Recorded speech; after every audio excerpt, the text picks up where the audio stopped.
আসসালামু আলাইকুম রহমতুল্লাহি ওয়াবারাকাতুহু।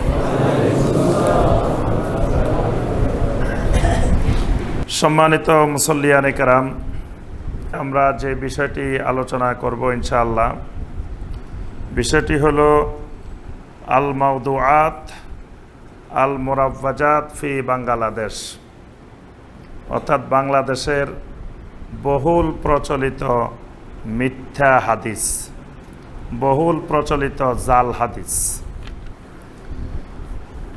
এই বিষয়টি আমাদের জানাটা খুবই জরুরি, কারণ আমাদের এই বাংলাদেশ, আমাদের প্রিয় মাতৃভূমি, যেই দেশে জাল হাদিসের কবলে এই দেশের ইসলাম, অর্থাৎ এই দেশে সহি হাদিসের থেকে জাল হাদিসের প্রচার প্রসার বেশি হয় এবং জাল হাদিসগুলো সবার মুখে মুখে থাকে, সবাই জানে। সহি হাদিস শতকরা একজন লোকেও জানে না, কিন্তু জাল হাদিস শতকরা শতেই জানে, সবাই জানে। অর্থাৎ জাল হাদিসগুলো এত বেশি প্রচার প্রসার হয় যে সবার মুখস্থ হয়ে যায়, এবং ওয়াজ মাহফিলে বেশিরভাগ জাল হাদিসগুলোই আলোচনা বেশি হয়। কারণ জাল হাদিসগুলো বলতেও খুব মজা লাগে, শুনতেও খুব মজা লাগে। কারণ যারা জাল হাদিস বানাইছেন তারা কিন্তু খুব চাকচিক্যময় করে জাল হাদিস বানায়।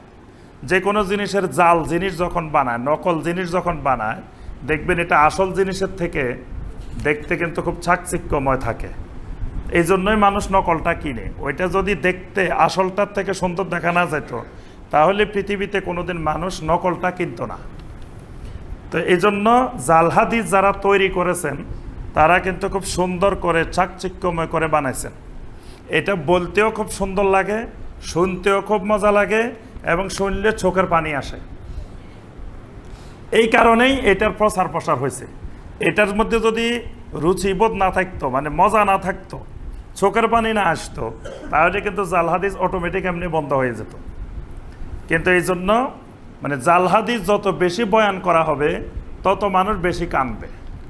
তো ততই আমাদের দেশে বলে যে হুজুর এটা মাশাআল্লাহ এমন বয়ান করে চোখের পানি লয়ে চলে আসছে। কিন্তু চোখের পানি যে মিথ্যা কথা দিয়ে আনছে সেটা তো বাঙালি বোঝার মতো ক্ষমতা নাই। এই জন্য মিথ্যা কথা দিয়ে কান্দানোর চেয়ে সহি কথা, কোরআন সুন্নাহর কথা দিয়ে কান্দাইলাম না, শুধু কোরআন সুন্নাহর কথাগুলা আমভাবে বর্ণনা করে গেলাম, এটা লক্ষ কোটি গুণ উত্তম। কিন্তু এই জিনিসটা এই দেশের মুসলমানদের বুঝতে অনেক কষ্ট হয়। কোনটা সহি ওয়াজ, কোনটা মিথ্যা জাল, এইটা বোঝার মতো জ্ঞান ন্যূনতম অধিকাংশ ভাই বোনের নাই।